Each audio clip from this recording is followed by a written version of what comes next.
Magandang araw sa inyong lahat. Sa ilalim ng nakapasong init ng araw sa hapon na sumusunog sa lungsod ng Maynila, isang gusgusing musikero sa kalye na nagngangalang Mira ang kumakalabit ng kanyang lumang gitara sa gilid ng kalsada.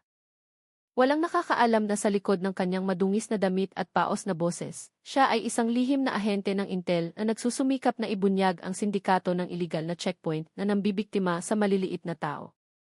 Ngunit, sa sandaling halos mabunyag na ang katotohanan, lumitaw ang pagtatraydor mula sa dilim.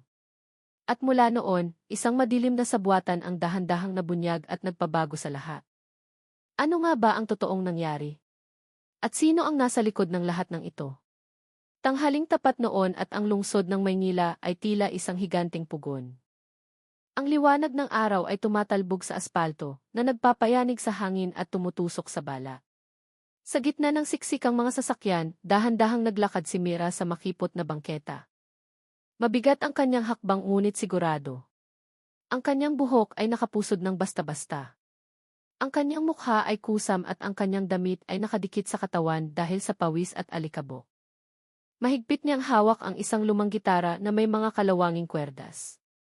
Paos at mahina ang kanyang boses, halos matabunan ng ingay ng trapiko. Sa mata ng karaniwang tao, isa lamang siyang hamak na musikero sa kalye na sumusubok mabuhay.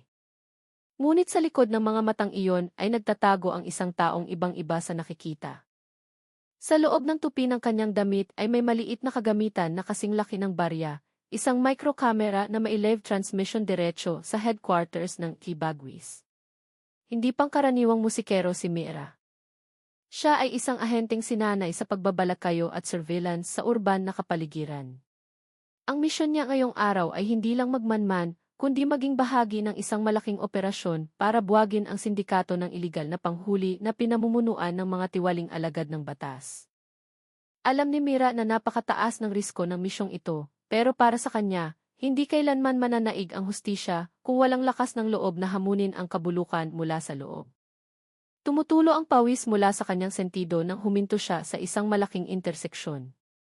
Umupo siya malapit sa poste ng traffic light, nagkukunwaring kumakalabit ng gitara habang nakatingin sa mabigat na trapiko sa kanyang harapan. Sa kanyang mga mata ay naaaninag ang mobile patrol ng mga pulis na nakaasul na uniforme na dumadaan, mga mukhang puno ng kayabangan na naniniwalang kayang pagtakpan ng kapangyarihan ang lahat.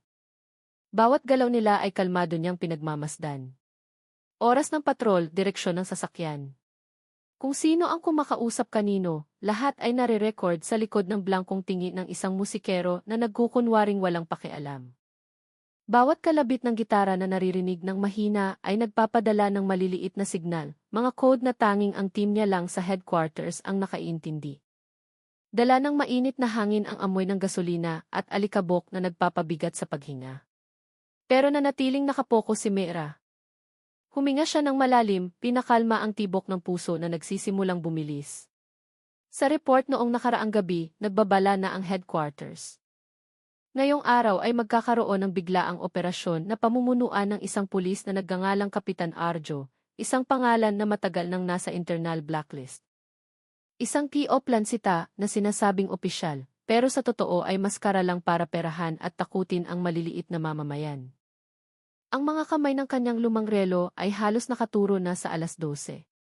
Hinawakan ni Mira ng mas mahigpit ang gitara. Ito na ang simula ng mapanganib na laro na magdidikta ng lahat. Ang mga araw ng pagbabalakayo ay naging dahilan para maging parte siya ng tanawin sa kalsada ng Maynila. Kilala siya ng mga tao bilang si Ate Mira, ang tahimik na musikero na laging sumusulpot sa parehong oras. Walang naghinala na sa likod ng gusgusing damit ay nagtatago ang mata ng estado na nagmamanman sa kadiliman. Natutunan ni Mira ang yumuko, umiti at magsalita ng mahina para hindi mapansin. Alam niyang bawat ngiti ay isang maskara. Bawat notang lumalabas sa kanyang gitara ay bahagi ng tahimik na digmaan laban sa korupsyon. Bawat mobile patrol na dumadaan, bawat sigaw ng mga pulis, lahat ay nare-record ng microcamera sa strap ng kanyang gitara. Bawat ebidensya, bawat bulong na usapan sa pagitan ng pulis at ng sibilyan na kanilang ginigipit. Sa gabi, nililipat niya ang lahat ng datos sa maliit na chip sa loob ng kanyang sapatos bago ipadala sa server ng headquarters. Alam niyang ang misyong ito ay hindi lang tungkol sa pagkalap ng ebidensya, kundi tungkol sa pagwasak sa ugat ng kabulukan na tumubo sa katawan ng institusyon. Sa init at ingay ng lungsod, si Mira ang matang hindi nakikita, ang anino na tahimik na nagbabantay sa katarungan. Ngunit, ang mahabang pagbabalakayo ay dahan-dahang umuubos sa kanyang katawan at diwa. Natutulog siya sa ilalim ng tulay, kumakain ng tira-tira, tinitiis ang lamig ng gabi gamit lang ang lumang jacket, pero walang reklamo ang lumabas sa kanyang mga labi. Bawat sugat, bawat alikabok na dumidikit sa kanyang balat ay bahagi ng papel na ginagampanan niya ng perpekto. Sa katahimikan, naalala ni Mira ang bili ng kanyang commander. Ang boses na laging umaalingaw sa kanyang isipan. Sa tuwing nagsisimulang bumigat ang pagod, kailangan mong maging parte nila, Mira. Kung gusto mong buksan ang kadiliman, kailangan mong magkaroon ng tapang na mabuhay sa loob nito. Ang mga salitang iyon ay naging pinagmulan ng lakas, tulad ng maliit na baga na patuloy na nag-aapoy sa likod ng kanyang pagod na mga mata. Sa gitna ng kaguluhan ng mga sasakyan sa Maynila, madalas tumingin si Mira sa langit na malabo dahil sa polusyon. Alam niyang malapit na ang oras. Isang taong nagngangalang Kapitan Arjo, ang pangalang matagal nang nagmumulto sa blacklist ng headquarters, ay lilitaw sa puntong ito. Hindi niya alam kung kailan mismo, pero bumubulong ang kanyang instinto na nagbabago na ang hangin sa paligid. May manipis na tensyon na parang ihip ng bagyo bago bumuhos ang ulan. Inayos ni Mira ang kanyang upo, pinagpagan ang alikabok sa damit, at muling kinalabit ang lumang gitara. Mula sa malayo ay banaag ang tunog ng sirena. Isang senyalis na ang pagbabalakayo na matagal niyang ginagawa ay masusubok na. Noong araw na iyon, mas mabigat ang pakiramdam ng hangin kaysa karaniwan. Mukhang malinis ang langit, pero tumatago sa balat ang init, tila sinusubok ang pasensya ng tao. Nakaupo si Mira sa bitak-bitak na bangketa, yakap ang kanyang lumang gitara. Ang mga notang lumalabas ay pakinggan mong malungkot at puno ng kawalan ng pag-asa, awiting karaniwang kinakanta ng mga namamalimos. Pero sa likod ng tono, mabilis at organisadong gumagana ang kanyang isip. Malinaw ang ulat na natanggap niya kaninang madaling araw. Kikilos si Arjo at ang kanyang grupo ngayong tanghali. Magsasagawa ng bigla ang checkpoint sa interseksyon ng Avenida. Checkpoint na sinasabing para sa kaayusan, pero sa totoo ay maskara lang para kikilan ang mga nagtitinda at maliliit na motorista. Kalmadong tinignan ni Mira ang daloy ng mga sasakyan. Hinihintay niya ang unang senyales sa paligid. Ang mga mukha ng mga tao ay nagsisimula ng magpakita ng pagkabalisa. Isang tatay na nagbebenta ng dyaryo ang nagmamadaling iligpit ang kanyang paninda. Isang aling nagtitinda ng pares ang tumigil at tumingin sa kalsada ng may pag-aalala. Alam nilang lahat na sa tuwing dumarating si Arjo, walang ligtas. Kahit ang walang sala ay pwedeng mapagbintangan para lang lumipat ang pera sa ibang kamay. Pinigilan ni Mira ang sarili na mag-react. Patuloy lang siyang kumanta ng mahina habang pinagmamasdan ang kahina-hinalang galaw sa malayo. Bahagya niyang inurong ang gitara sa kandungan, sinisigurong ang maliit na lente sa ilalim ng kwerdas ay nakatutok sa pangunahing kalsada. Bawat segundo ay parang minuto, bawat minuto ay parang oras. Tumutulo ang pawis sa kanyang sentido, pero hindi niya ito pinunasan. Kailangan niyang magmukhang karaniwang musikero sa kalye. Hindi pwedeng magkaroon ng galaw na magdudulot ng hinala. Hindi nagtagal, nakita niya ang isang lalaking nakauniporme ng pulis na nagsasalita sa radyo, nagbibigay ng utos sa team na nasa sasakyan pa. Pagkatapos, narinig ang maikling tunog ng sirena. Ilang motorsiklo ng pulis ang nagsimulang lumapit mula sa silangan, kasunod ang mobile patrol na bumagal at huminto mismo sa gitna ng kalsada. Bahagyang inayos ni Mira ang kanyang katawan. Ang kanyang mga mata ay nakatitig ng diretsyo ng walang ekspresyon, pero ang puso niya ay kumakalabog. Ito na ang sandaling hinihintay niya. Nagsimula na ang checkpoint. Pinigil ni Mira ang kanyang hininga, sinisigurong aktibo ang lahat ng recording device niya. Sa likod ng maskara ng isang gusgusing musikero, siya ang mata ng estado na sumasaksi sa krimen ng mga nakauniporme. Ngunit, malalim sa kanyang kalooban, alam ni Mira na ang misyong ito ay hindi kasing simple ng paghuli sa mga korop na pulis. Mayroong mas malaki pa, isang bagay na kahit ang headquarters ay hindi pa lubos na naiintindihan. At noong tanghaling iyon sa ilalim ng nakapasong init ng lungsod ng Maynila, naghanda si Mira na harapin ang bagong kabanata ng kanyang undercover operation. Eksaktong alas 12 ng tanghali, ang hangin sa lungsod na kanina ay mainit lang ay naging nakakatakot. Umugong ng malakas ang sirena, bumasag sa ingay ng trapiko. Apat na mobile patrol ang biglang huminto sa gitna ng kalsada, lumikha ng panik sa mga motorista. Mula sa pinakaunang sasakyan, bumaba ang isang lalaki na mabigat ang hakbang at puno ng kayabangan ang tingin. Siya si Kapitan Arjo, malaki ang katawan, matigas ang mukha, gupit sundalo, at may malabong tatoo ng agila sa liig. Manipis ang kanyang ngiti pero may dalang banta. Ang kanyang mga mata ay nag-iskan sa karamihan parang mga ngasong naghahanap ng biktima. Sa likod niya, 6 na pulis ang bumaba ng naka-full uniform, dala ang mga batuta at folder para sa checkpoint. Mabilis silang kumalat, sinisita ang mga nagtitinda, pinapahinto ang mga sasakyan, kinukumpiska ang mga gamit ng walang malinaw na dahilan. Isang nagtitinda ng prutas ang pinilit na umalis. Ang kanyang kariton ay itinulak hanggang sa tumaob. Isang rider ng motor na walang dalang kumpletong papeles ang pinilit na ibigay ang pitaka sa gilid ng kalsada. Ang mga mamamayang nanonood ay nakayuko lang, takot na maging susunod na biktima. Ang checkpoint na iyon ay hindi para magpatupad ng batas, kundi para ipakita kung sino ang hari ng kalsada. Pinanood ni Mira ang lahat ng iyon mula sa bangketa. Malamig ang kanyang titig sa likod ng mukhang nagkukunwaring walang laban. Bawat galaw ni Arjo ay nire-record niya, bawat boses ay kanyang sinsave. Alam niyang ito ang buhay na ebidensya ng bulok na sistema na matagal nang lumalago sa likod ng asul na uniforme na iyon. Pero, sadya rin niyang alam na si Arjo ay hindi lang basta ordinaryong korop na pulis. Mayroon siyang network, may protektor, at kumikilos ng may disiplina gaya ng militar. Ang kapaligiran sa kalsada ay naging madilim. Umiiyak ang mga tindero, nagmumura sa isip ang mga motorista, at ang hangin ay puno ng takot. Hinawakan ni Mira ang lumang gitara sa kanyang kandungan, sinusubukang pigilan ang silakbo ng galit na umaakyat sa kanyang dibdib.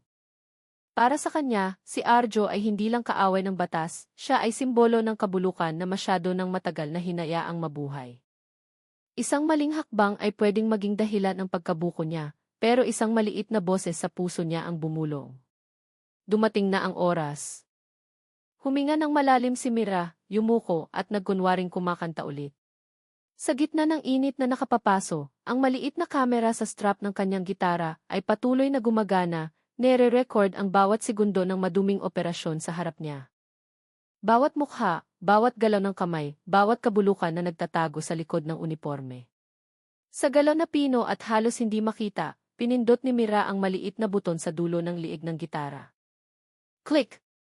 Ang mahinang tunog na iyon ang hudyat ng simula ng full recording. Ang microcamera na kasing laki ng dulo ng daliri na nakatago sa ilalim ng kwerdas ay nagsimulang gumana, kumukuha ng imahe na may mataas na kalinawan. Tila bawat kislap ng araw sa aspalto ay naging saksi. Sa screen ng headquarters ng Bagwis, ang central system ay dapat na tumatanggap na ng signal ng LEV, pinapalabas ang lahat ng nakikita ni Mira. Ang mga bastos na sigaw, ang perang pasimpleng isinisingit sa loob ng folder na may nakasulat na traffic violation, at ang mukha ni Arjo na nakatayo ng may kayabangan sa gitna ng kalsada, parang maliit na hari sa kanyang teritoryo. Samantala, patuloy na kumakalabit ng gitara si Mira, kumakanta ng mahina sa patag na tono, pero ang kanyang mga mata ay mabilis na gumagalaw, binabantayan ang bawat sulok. Alam niyang ang ebidensya, kahit gaano kaliit, ay pwedeng maging bala na pinakamamatay para ianigin ang malalaking pangalan sa likod ng maduming checkpoint na ito. Mula sa ilang metrong layo, nakita niya ang isa sa mga tauhan ni Arjo na pinipilit ang trooper ng jeep na ibigay ang pitaka nito. Ang pulis ay umiti ng malapad, tapos ay tinago ang perang nakuha sa likod ng folder na dala niya.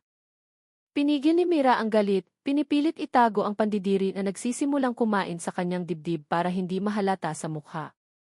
Inayos niya ang paghinga, sinisigurong ang lahat ay ayon sa plano. Ang pangalawang body camera sa loob ng kwintas na metal sa kanyang liig ay nagsisimula na ring mag-sync ng data sa main system. Pero nang hindi niya namamalayan, ang signal na ipinapadala ay nagsisimulang humina. Sa headquarters ng Bagwis, mayroong tila gumugulo sa transmission. Ang video ay nagiging magalaw, ang signal ay putol-putol. Pero sa ground, walang alam si Mira. Patuloy lang siya sa kanyang papel. Ang mainit na hangin ay umiihip mula sa kalsada, dala ang alikabok na sumasampal sa kanyang mukha. Nanatiling nakayuko si Mira, nagkukunwaring isang gusgusing musikero na walang alam. Ngunit, ang kanyang ang instinct ng isang sinanay na ahente, ay biglang may nasagap. May maliit na pagbabago sa hangin, isang pinong vibration na iba kaysa kanina. Mula sa malayo, itinigil ni Arjo ang pakikipag-usap sa isa niyang tauhan. Ang kanyang tingin ay dahan-dahang lumipat at tumitig ng diretsyo sa bangketa kung saan nakaupo si Mira. Ang tingin na iyon ay matalim, tumutusok at puno ng hinala. Yumuko palalo si Mira, nagkunwaring abala sa pagkanta ng linya ng lumang kanta habang inaalog ang maliit na lata na may barya.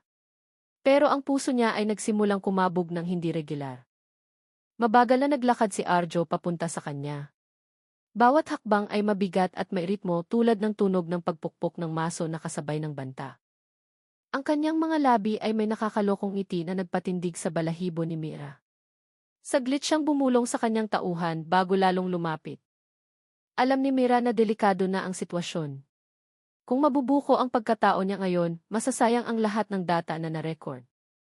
Yumuko siya ng mas malalim, nagkunwaring mahina, habang ang kanyang mga daliri ay pasimpleng pinatay ang kamera sa gitara para hindi makatawag ng pansin.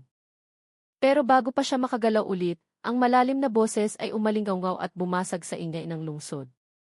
Hoy ikaw, anong ginagawa mo dyan? Ang mga hakbang ni Arjo ay narinig ng malakas, humahampas sa mainit na aspalto. Ang paligid ay biglang nanigas. Ang mga mamamayan na kanina ay abala sa kanya-kanyang gawa ay huminto at tumingin sa iisang direksyon, sa babaeng gusgusin na may gitara sa kandungan. Nanatiling nakayuko si Mira, kinakalabit ang kwerdas na maluwag na, nagkukunwaring hindi pansin ang panganib na papalapit, pero alerto ang katawan niya. Nararamdaman niya ang lamig na nanggagaling kay Arjo, ang aura ng isang taong sanay manakot at mang-intimidate. Ang mga hakbang ay huminto mismo sa harap niya. Hoy, ikaw, tinatanong kita. Anong ginagawa mo dyan? Ang boses ni Arjo ay umalinggaw ng malakas kaya napasigaw ng mahina ang ilang batang nasa gilid ng kalsada. Lalong yumuko si Mira. Nanginginig ng mahina ang boses niya. Naghahanap buhay lang po, sir. Gutom na po ako. Ang mga salitang iyon ay lumabas ng mahina, pero kapanipaniwala. Ang mukha niya ay mahina, ang katawan ay nanginginig ng kaunti, pero ang mga mata ay nanatiling alerto.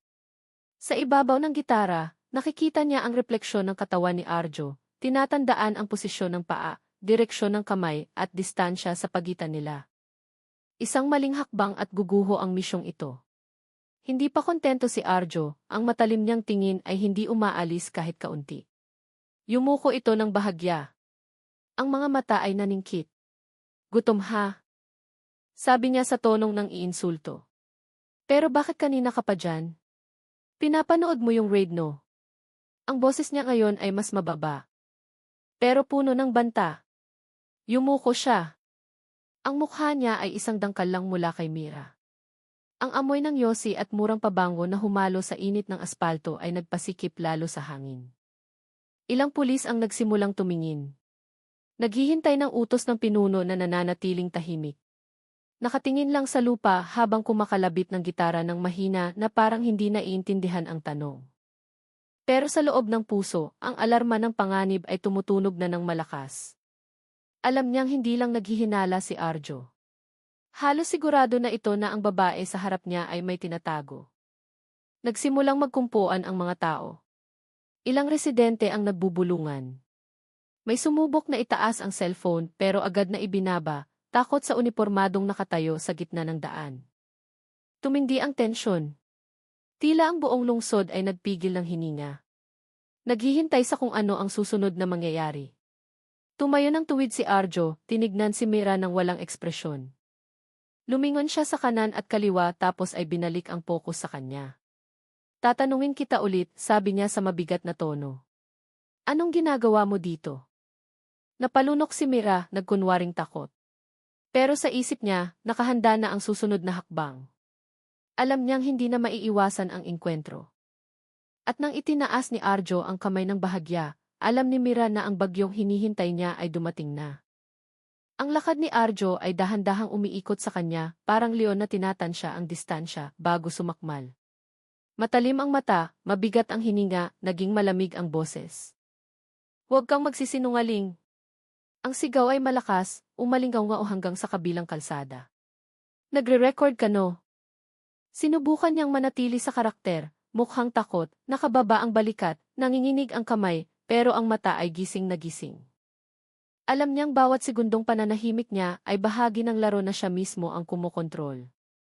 Pero sa likod ng katahimikan, ang isip niya ay mabilis na tumatakbo. Tinitimbang ang bawat posibleng mangyari, hindi na naghintay ng sagot si Arjo. Biglang, brog! Isang malakas na sipa ang tumama sa lumang gitara sa kandungan ni Mira. Tumalsik ang gamit sa kalsada, humampas sa mainit na aspalto at lumikha ng maingay na tunog. Napalingon si Mira pero agad na yumuko ulit, pinigilan ang sarili na magpakita ng emosyon. Hindi siya pwedeng mag-react ng sobra, pero sa dibdib niya, kumukulo na ang galit. Ang gitarang iyon ay hindi lang instrumentong pangmusika. Sa loob noon nakatago ang lahat ng ebidensya ng checkpoint, ebidensya na kakakuha lang niya kapalit ng buhay niya. Kung sira na iyon, masasayang ang lahat. Pero wala siyang choice. Kailangan niyang manahimik. Tinitigan siya ni Arjo nang may nakakalokong ngiti, ngiting puno ng kasamaan. Parang ninanamnam ang takot ng biktima. Ilang pulis ang nagsimulang lumapit, bumubuo ng kalahating bilog sa palibot ni Mira. Tumatawa sila ng mahina, naghihintay ng utos mula sa pinuno. Sagot bilis. Ahente ka ba? Sigaw ni Arjo sa tonong lalong tumataas. Nanatiling nakayuko si Mira. Isang patak ng dugo ang tumulo mula sa ibabang labi na nasugatan nung pinigil niya ang impact ng gitara kanina. Huminga siya ng malalim, sinubukang pakalmahin ang sarili at ayusin ang ekspresyon para manatiling kapanipaniwala na isa lang siyang mahinang musikero na walang alam. Pero ang hangin sa paligid ay bumibigat. Ang oras ay tila bumabagal, bawat segundo ay parang minuto. At ang tingin ng mga tao sa paligid ay halong takot at awa. Bigla, walang babala, nagpakawala si Arjo ng malakas na sipa sa mukha niya. Ang tunog ng tama ay narinig na matalim, tumama sa pisngi ni Mira ng buong lakas hanggang sa tumilapon ang katawan niya sa bangketa. Bumagsak si Mira, tumulo ang dugo sa ilong at labi, pumatak sa aspalto na nagbabaga sa init. Nagulat ang mga tao, may ilang napasigaw, ang iba ay umatras sa takot. Pero walang kahit isa ang nangahas lumapit. Nakatayo si Arjo sa ibabaw niya, nakatingin ng may kasiyahan, habang ang mga tauhan niya ay tumatawa ng mahina na parang nanonood ng nakakaaliw na palabas. Sa isip ni Mira, isa lang ang iniisip niya, hindi pa ito tapos. Nilunok niya ang sakit dahil alam niyang sa puntong ito magbubukas ng malawak ang katotohanan. Ilang segundo matapos tumama ang sipa, biglang tumahimik ang kalsada. Tanging ang mabigat na hininga ni Mira ang naririnig sa gitna ng alikabok at init ng aspalto. Ngunit ang katahimikan ay hindi nagtagal. Mula sa kanan, ang boses ng isang aling nagtitinda ng peres ay umalingaw-ngaw. Diyos ko po! Bakit niyo sinipa, sir? Sinundan ang boses ng hiyawan at sigaw ng ibang tao. Ilang tindero ang tumakbo palapit, nagpoprotesta sa brutal na ginawa. Isang rider ng motorsiklo ang nagtaas ng cellphone, nagsimulang mag-video mula sa malayo. Pero, mabilis na humarap si Arjo, tinitigan sila ng tingin na nagpaatras sa lahat dahil sa takot. Anong tinitingin-tingin nyo? Trabaho ng pulis to. Ang sigaw niya ay umalingaw-ngaw. Itinaas niya ang kamay, hinahamon ang sinumang maglalakas loob na magsalita pa. Tumawa ng malakas ang mga tauhan niya, nagpadagdag sa nakakatakot na eksena. Isa sa kanila ang sumigaw, kung ayaw niyong mahuli, tumabi kayo. Ang mga mamamayan na kanina ay matapang ay nagsimulang mag-alangan. Ang iba ay dahan-dahang umatras, pero ang iba ay nanatili sa pwesto na may mukhang puno ng galit na pinipigil. Sa mata nila, naglalaban ang takot at tapang. Sawa na sila pero alam nila ang mangyayari kapag kinalaban ang uniforme. Dahan-dahang sinubukan ni Mira na bumangon. Tumutulo ang dugo sa gilid ng labi. Nanginginig ang kamay sa hapdi. Pero sa likod ng sakit, may nagbago sa kanya. Ang tingin ng kanyang mga mata ay hindi na malamlam at suko, kundi malamig, matalim at puno ng galit na nagielo. Tinitigan niya ng diretso si Arjo. Walang salita, tanging tensyonadong katahimikan. Pero sa kanyang pananahimik nakatago ang bagyong handang sumabog anumang oras. Alam niyang kapag lumaban siya ngayon, tapos na ang pagbabalakayo. Pero kung mananahimik siya, ang dignidad niya bilang tagapagtaguyod ng katarungan ay madudurog kasabay ng dugong tumutulo sa lupa. Umisi si Arjo nang makitang pilit na tumatayo si Mira. Tignan mo nga naman, kaya pa palang tumayo, sabi niya ng mapang-asa. Tumawa ulit ang mga tauhan niya. Pero sa likod ng tawa may nagbago. Nagsimulang maramdaman ang tensyon sa hangin.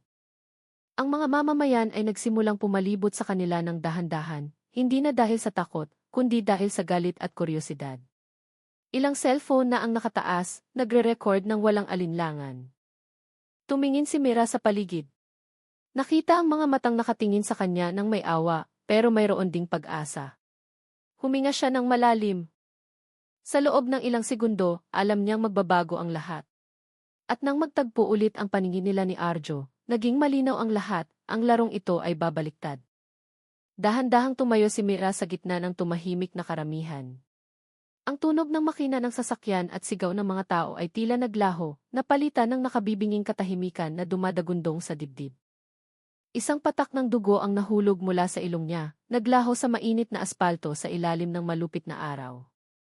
Kinuyom niya ang kamay, inayos ang paghinga, at tinitigan si Arjo na nakatayo pa rin ng may kayabangan at nang hahamong tawa. Sa tingin ni Mira, wala ng kahinaan. Ang natitira na lang ay malamig na determinasyon at galit na naipon ng matagal. Lahat ng sugat, lahat ng pang-iinsulto ngayon ay naging gatong ng kanyang tapang. Umisi si Arjo at lumapit ng isang hakbang. Gusto mo pang magkunwaring matapang? Ha? Sabi niya sa mapang-as na tono. Pero bago lumabas ang susunod na salita, may nagbago sa mata ni Mira. May kakaibang liwanag, matalim, nakapokus, parang mata ng lobo na handang sumakmal. Sa isang iglap, kumilos ang katawan niya. Gamit ang malakas na puwersa ng kanang paa, tumalon si Mira pasulong, pinaikot ang katawan sa bilis na halos hindi makita ng mata. Sa isang perpektong galaw, tumama ang paa niya sa mukha ni Arjo na lumikha ng malakas na lagitik na umalinggao sa pagitan ng pader ng gusali at ng sirenang umuugong pa rin sa ere. Ang katawan ni Arjo ay tumilapon paatras, bumangga sa mobile patrol hanggang sa mabasag ang side mirror bago bumagsak sa aspalto. Nagpanik ang mga tauhan niya. Samantalang ang mga nanonood ay natigilan, hindi makapaniwala sa kasasaksilang nila. Isang gusgusing musikero ang nagpatumba sa isang pulis na naka-full gear gamit lang ang isang sipa. Pero para kay Mira, hindi lang ito ganti. Ito ay babala, isang mensahe para sa lahat ng umaabuso sa kapangyarihan sa harap ng maliliit na tao. Nagbago ng tuluyan ang paligid. Ang mga pulis na kanina ay tumatawa ay biglang naging alerto, bumuo ng mahigpit na hanay palibot kay Mira. Napasinghap ang mga tao. May ilang sumigaw ng may panik na pinapatakbo siya. Ang iba ay napako na maihalong paghanga at takot. Nakatayo ng tuwid si Mira sa gitna ng init ng tanghali. May dugo pa sa mukha niya, pero ang postura ay matatag, tiyak at puno ng tapang. Ang tingin niya ay umikot sa paligid, sinisigurong walang sibilyan na nasaktan. Alam niyang ang susunod na hakbang ang magdidikta ng lahat, mabuhay bilang bayani na nagbunyag ng katotohanan o mamatay bilang traidor na pinatahimik ng bulok na sistema. Pero sa tingin ng mata niya, isa lang ang mensahe. Hindi na siya aatras. Ang pagbagsak ni Arjo ay nagpagulo sa lahat. Ang ibang pulis na kanina ay nakatayong mayabang ay naging biglang nagpanik. Nanigas ang mga mukha nila. Nanginginig ang kamay na pilit inaabot ang batuta at posas. Pero hindi sila binigyan ni Mira ng pagkakataon. Mabilis na kumilos ang katawan niya. Bawat hakbang ay pulido. Parang makinang pandigma na matagal nang naghihintay na buhayin. Dinampot niya ang batuta na nahulog sa lupa, pinaikot ang katawan sa isang matalim na galaw. Dar! Tumama ang batuta sa braso ng isa sa mga pulis dahilan para mabitawan nito ang sandata. Ang tunog ng malakas na tama ay nagpaatras sa lahat ng ilang hakbang. Sa isang iglap, ang checkpoint na puno ng pananakot ay naging labanan sa gitna ng kalsada. 2 pulis ang sabay na sumugod mula sa kaliwa at kanan. Pero nabasa ni Mira ang galaw nila ng perpekto. Mabilis siyang yumuko, siniko sa tiyan ang isa, tapos ay sinipa ang tuhod ng isa pa hanggang sa marinig ang tunog ng crack na nagpatindig ng balahibo. Sabay na bumagsak ang dalawa, gumulong sa mainit na aspalto habang sumisigaw sa sakit. Ang mga taong nakasaksi ay napahiyaw. May ilang naiyak, may ilang sumigaw ng malakas. Matapos ang mahabang panahon, parang nakita nila ang hustisyang matagal nang nawala na muling nakatayo sa harap ng mata nila. Pero para kay Mira, walang saya. Bawat galaw niya ay hindi para gumanti, kundi para pilumpuhin ang simbolo ng kawalan ng katarungan na masyado ng matagal na pinoprotektahan ng uniforme. Isang pulis ang sumugod mula sa likod na may dalang bakal na batuta. Mabilis na umikot si Mira, sinipa ang post ng traffic sign sa tabi niya, dahilan para tumalsik ang batuta sa ere, umikot ng pabilog. Gamit ang matalas na reflex, sinalo ni Mira ang batuta sa ere, at hinagis ito ng diretso pasulong. Humagibis ang batuta, tumama sa dibdib ng sumugod ng malakas kaya tumilapon ang katawan nito paatras. Bumangga sa hood ng mobile patrol. Blaag! Tumunog ng malakas ang alarm ng sasakyan kasabay ng sigawan ng mga tao at tunog ng sirena, lumikha ng kakaibang kaguluhan, pero puno rin ng hustisya. Sa loob ng ilang segundo, ang 6 na pulis na pumalibot sa kanya kanina ay nakahandusay na sa kalsada. Ang iba ay umuungol sa sakit, ang iba ay hindi na gumagalaw. Nakatayo si Mira sa gitna nila. Mabigat ang paghinga. Pero ang tingin ay nanatiling malamig at matalim. Ang kamera ng mga cellphone ng mga tao ay nakatutok sa kanya mula sa lahat ng direksyon, nire-record ang sandaling yayanig sa social media sa loob ng ilang oras. Sa ilalim ng nakapasong araw, ang babaeng may duguan ang mukha ay nakatayo ng tuwid hawak ang batuta na kakapataob lang sa kawalan ng katarungan. Tinitigan niya ang katawan ni Arjo na nakahandusay pa rin malapit sa mobile patrol at nagsalita ng mahina pero matigas, "Ngayon, ako naman ang magsasalita." Ang mga salitang iyon ay lumabas sa labi niya sa paos na boses, pero may otoridad, umalingaw sa gitna ng mga taong hindi natakot. Hinihingal si Mira, ang katawan ay puno ng alikabok at dugo, pero ang mga mata ay nagliliyab pa rin, buhay at puno ng tapang. Ang sirena ng sasakyan ay umaatungal pa rin ng mahina sa malayo, habang nakatayo siya sa gitna ng kalsada ngayon ay puno ng mga pulis na walang laban. Dahan-dahan niyang itinaas ang kamay sa ulo at tinanggal ang maduming peluka na tumatakip sa tunay niyang buhok. Bumagsak ang mahaba at itim niyang buhok. Ang iba ay dumikit sa dugo ang sentido. Gamit ang nanginginig pero siguradong kamay, pinunasan ni Mira ang natitirang mumurahing make-up sa mukha. At sa likod ng maskara ay lumabas ang tunay na anyo, isang ahente sa labas na may bakal na tingin, puno ng disiplina at determinasyon. Natigilan ang mga nanonood. Hindi sila makapaniwala na ang gusgusing musikero na nakita nila kanina ay hindi pala ordinaryong tao. "Ako si Mira," sabi niya sa boses na paos pero matigas. Miyembro ng Special Intelligence Division ng Pilipinas, Anti-Corruption Unit. Ang mga salitang iyon ay lumabas ng dahan-dahan, pero may dalang malakas na puwersa, tumago sa pagdududa ng lahat ng naroon. Ang mga mamamayan na kanina ay tahimik ay biglang naghiyawan, may pumalakpak, may umiyak, mayroon pang yumuko bilang pagpupugay. Alam nilang ang babaeng ito ay hindi lang musikero. Siya ay tagapagtanggol na lihim na lumalaban para sa kanila. Tumingin si Mira sa paligid, nakita ang mga mukha na matagal nang nabubuhay sa takot. At sa sandaling iyon, alam niyang ang kadena ng pananahimik na gumagapos sa maliliit na tao ay naputol na. Ngunit sa gitna ng ingay ng suporta at hiyawan, isang bagong panganib ang nagsimulang maramdaman. Sa gitna ng mga taong maingay pa rin sa hiyawan at palakpakan, isang lalaking nakasibilyan ang nakatayo ng tahimik at walang ekspresyon. Hindi siya pumalakpak, hindi ngumiti at hindi man lang nagpakita ng pagkagulat. Kalmado ang mukha, pero ang mata ay nakatitig ng diretsyo kay Mira, malamig, matalim at mapanuri. Dahan-dahan, ang kamay niya ay pumasok sa kanyang jacket.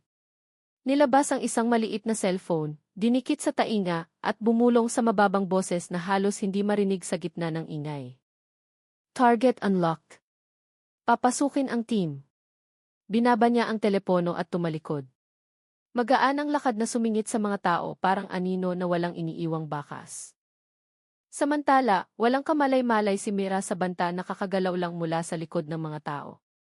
Abala pa rin siya sa pagpapakalma sa mga tao, sinisigurong walang nasaktan. Sa isip niya, halos tapos na ang misyon. Nakuha na ang ebidensya. Napabagsak na ang pangunahing salarin at ang pagkatao niya ay simbolo na ngayon ng tapang para sa maliliit na tao. Ngunit sa mundong kinokontrol mula sa likod ng kurtina, ang tagumpay na masyadong mabilis dumating ay kadalasang patibong lang. Sa malayo, ang tunog ng makina ng mga sasakyang walang plaka ay narinig na papalapit ng mabilis. Ang tunog ng preno ay umingit ng malakas kasunod ang nakakabinging katahimikan. Naging malamig ang hangin sa paligid. Dahan-dahang lumingon si Mira. Naningkit ang mata. Bumulong ang instinct niya, ang tunay na digmaan ay kasisimula pa lang. Sa gitna ng kaguluhan sa kalsada na ngayon ay napupuno na ng karagdagang puwersa. Nakatayo si Mira nang mabigat ang hininga. Akala niya tapos na ang lahat. Hindi niya alam na sa likod ng eksena, may mas madilim na gumagalaw. Ang operasyon na ito ay hindi katapusan. Ito ay simula pa lang ng malaking laro na hindi niya naisip noon. Si Arjo, na akala niya ay ang utak sa labas, ay isa lang palang maliit na piyesa ng higanting sindikato na nakaugat sa katawan ng institusyon. Ang sindikatong iyon ay umaabot ng malayo, humahawak sa malalaking pangalan, matataas na opisyal, mga nasa gobyerno, at pati mga pampublikong personalidad na tinitingala bilang tagapagtaguyod ng katarungan. Sa lahat ng panahon, ang nahawakan lang ni Mira ay ang ibabaw. Sa ilalim nito nakatago ang puwersang walang mukha na nagmamanipula ng lahat mula sa likod ng kurtina ng kapangyarihan. Samantala, sa headquarters ng Bagwis, ang control room na dapat ay nagmumonitor sa operasyon ay tahimik na ngayon. Ang malalaking screen na karaniwang nagpapalabas ng live feed mula sa kamera ni Mira ay nagpapakita na lang ng malabong imahe at putol na signal. Sa sulok ng kwarto, isang lalaking naka-headset ang nakaupo sa harap ng konsol. Walang ekspresyon ang mukha. Pinindot niya ang ilang buton at hinugot ang main transmission cable. Sa loob ng ilang segundo, ang lahat ng data ng recording ng misyon ni Mira ay nabura sa central server.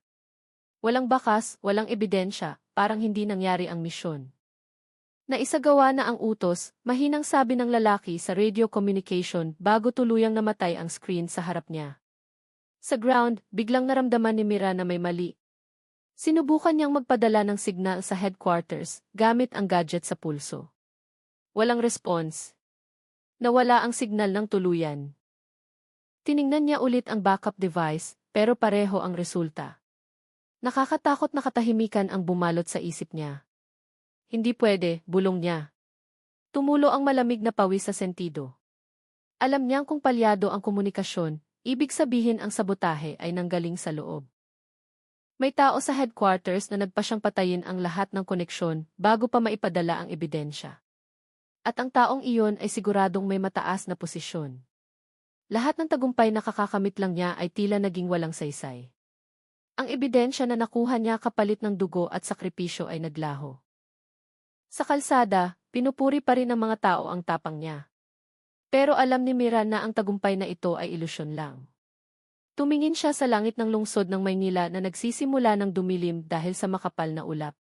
Sa likod ng matataas na gusali sa mga kwartong air-condition.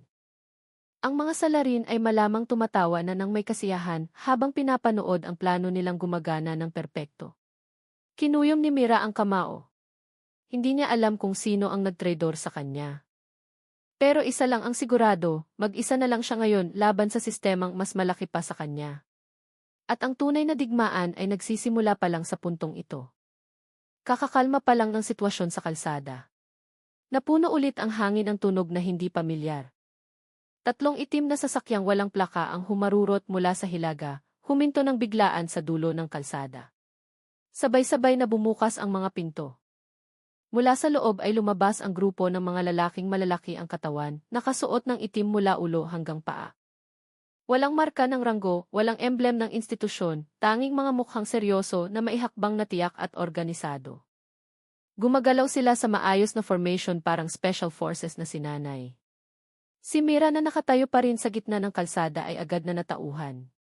Sumigaw ng malakas ang kanyang instinct. Hindi ito pulis. Ito ang Shadow Squad na tagaligpit. Ipinadala sila para ilibing ang katotohanang kakabunyag lang niya. Sabay-sabay na sumigaw ang mga tao. Ang mga tindero at motorista na kanina ay nagsasaya ay naging panik, nagkanya-kanyang takbo para magtago. Ilang nanay ang hinila ang mga anak nila palayo. Samantalang ang tunog ng sirena na kanina ay parang simbolo ng seguridad ay naging tunog na ngayon ng kamatayan. Tinitigan ni Mira ng matalim ang mga armadong lalaki. Tumaas ang kanyang kamay, handa, maayos ang paghinga, matatag ang tayo. Wala na siyang oras para mag-isip. Nang magsimula silang lumapit, humakbang si Mira pasulong ng walang pag-aalinlangan. Isang mabilis na sipa ang tumama sa dibdib ng nasa unahan. Sinundan ng malakas na suntok sa isa pa. Bumagsak ang malaking katawan, kumayod sa maalikabok na aspalto. Pero 2 tao agad ang pumuno sa bakanting pwesto. Wala silang sinabing kahit isang salita. Ang atake nila ay mabilis, sabay at disiplinado, nagpaalala kay Mira sa pattern ng military training na pulido at nakamamatay. Ang banggaan ng katawan, tunog ng batuta at sigawan ay naghalo-halo. Sa bawat hininga, napapatumba ni Mira ang 3 tao, pero tuloy-tuloy ang dating ng iba. Alon-alon. Sobrang dami nila at bawat hampas ay mas mabigat kaysa kanina. Isang dulo ng baril ang humampas sa balikat niya dahilan para mawala ng balanse si Mira at mapaatras ng ilang hakbang. Lumabo sandali ang paningin dahil sa sakit, pero hindi na tinag ang loob niya. Alam niyang hindi lang sila basta bayarang mamamatay tao. Ipinadala sila para burahin siya sa kasaysayan. Pasikip ng pasikip ang pinalibot sa kanya. Umikot si Mira, naghanap ng butas sa pagitan ng mga katawan na nakatutok sa kanya. Habang naghahanap siya, lalong sumisikip ang espasyo. Eksaktong kung kailan halos mapapabagsak na siya, isang kamay ang biglang humila sa kanya nang malakas papunta sa makipot na eskinita sa kaliwang bahagi ng kalsada. Nakalagkad ang katawan niya sa loob ng madilim na pasilyo na mamasa-masa at amoy pulbura. Ang hakbang ng mga nakaitim ay umalingaw sa likod, pero nawalan sila ng baka sa makipot na kanto ng eskinita. Sa dilim, mabilis na lumingon si Mira, handang umatake, pero natigil ang galaw niya. Sa harap niya ay nakatayo ang isang taong nakabalabal na kulay abo. Malabo ang mukha dahil natatakpan ng anino. Mababa pero kalmado ang boses. Tumatago sa mabigat na paghinga ni Mira. Masyado ka ng malalim, Mira, mahinang sabi ng lalaki. Ang tingin niya ay matalim, parang alam ang lahat ng sikreto na kahit si Mira ay hindi pa naiintindihan.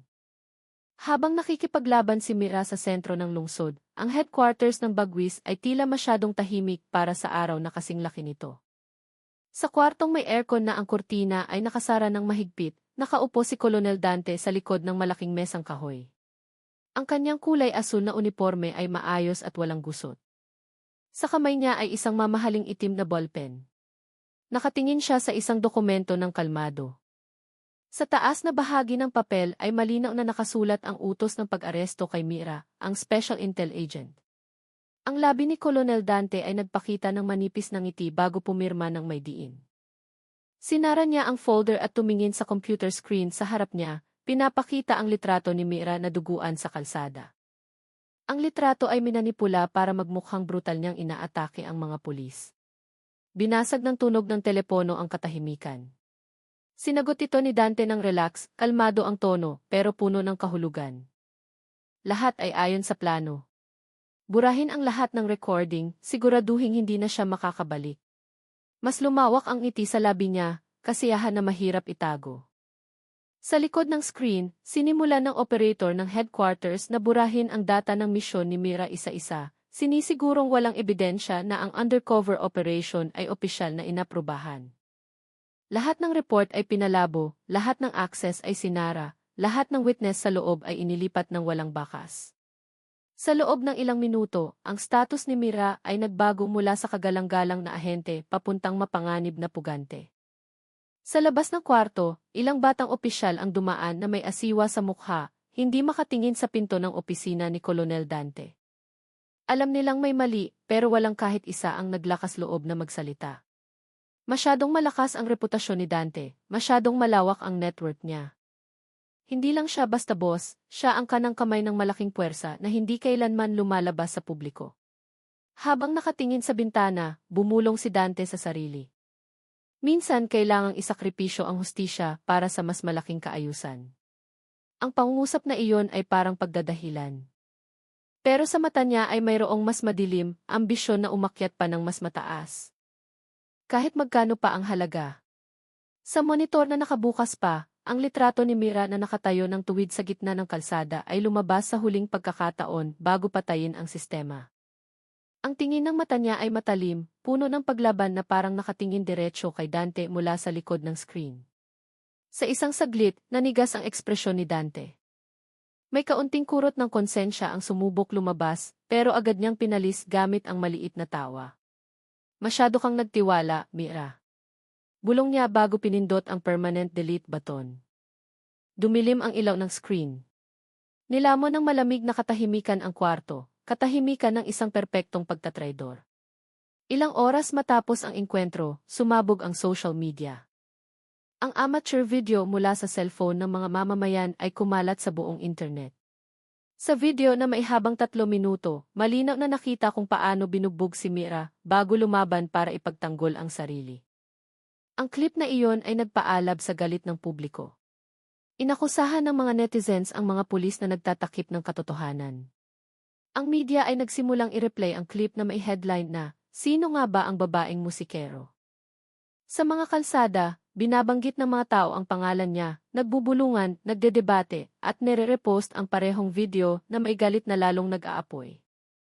Samantala, ang hashtag na Justice for Mira ay naging national trend. Ngunit sa likod ng alon ng simpatya, mabilis na kumilos ang malaking puwersa, pinipressure ang media, pinipeke ang facts, at binabaliktad ang opinyon ng publiko. Sa kwentong binuo nila mula sa mga saradong kwarto, dahan-dahang inilipat si Mira mula sa pagiging biktima papuntang banta sa bansa. Malayo sa karamihan, amoy kulob ang pumuno sa isang kwarto sa ilalim ng lupa na walang bintana. Ang ilaw na kumukurap-kurap ay nakatutok sa katawan ni Mira na nakatali sa upuang bakal. Kumikirot ang ulo niya, basa pa ang sugat sa sentido. Ang ugong ng makina ay naririnig ng malayo sa likod ng pader. Hindi niya alam kung nasaan siya, basta nararamdaman niya ang lamig na nanunuot at amoy ng bakal na masangsang. Dahan-dahan, minulat niya ang mata, sinubukang i-adjust ang paningin sa gitna ng madilim na lugar. Sa harap niya nakatayo ang taong nakabalabal na kulay abo, ang misteryosong lalaki na nagligtas sa kanya nung unang atake. Pero ngayon, iba na ang mukha niya. Wala na ang katahimikan na pinakita niya noon. Tanging malamig na tingin at manipis na ngiti na puno ng sikreto. Sa mabagal na galaw, tinanggal ng lalaki ang hood. Lumabas ang mukha niya sa ilalim ng ilaw. Mukhang pamilyar, pero mas matalim, mas kalmado at kontrolado ang lahat. "Welcome sa pinakamalalim na parte ng operasyong ito," patag niyang sabi. Mababa at malalim ang boses niya, tumago sa diwa ni Mira. Tumigil siya sandali at nagdagdag, "Ako ang tunay na Arjo." Ang mga salitang iyon ay nagpatigil sa daloy ng dugo ni Mira. Tinitigan niya ito ng matalim, sinubukang intindihin ang ibig sabihin ng pangungusap. Kung ito ang tunay na Arjo, sino ang lalaking namuno sa checkpoint at sumipa sa kanya sa kalsada kanina? At anong ibig sabihin ng pinakamalalim na parte ng operasyon na akala niya ay tapos na? Nilamon ng katahimikan ang kwarto. Sinubukan ni Mira na tanggalin ang tali sa kamay. Pero ang narinig lang ay ang tunog ng kadenang nag-umpugan na umalingaw sa pader na bakal. Ang tunay na Arjo ay tumingin sa kanya ng walang emosyon at naglakad ng mabagal papunta sa pinto sa likod niya. "Hindi mo alam kung ano ang binangga mo." Mahina niyang sabi bago iwanan ang kwarto. Ang ilaw sa ulo ni Mira ay kumurap-kurap ng ilang beses bago tuluyang namatay. Nilamon ng dilim ang lahat, nag-iwan ng mabigat na paghinga at tunog ng kadenang dahan-dahang nag-uumpugan. Ang mundo sa labas ay maaaring nag-aakalang patay na siya, pero sa ilalim ng lupa, ang laro ay nagsisimula pa lang at sa likod ng dilim, ang katotohanang mas nakakatakot ay naghihintay na mabunyag. Yeh!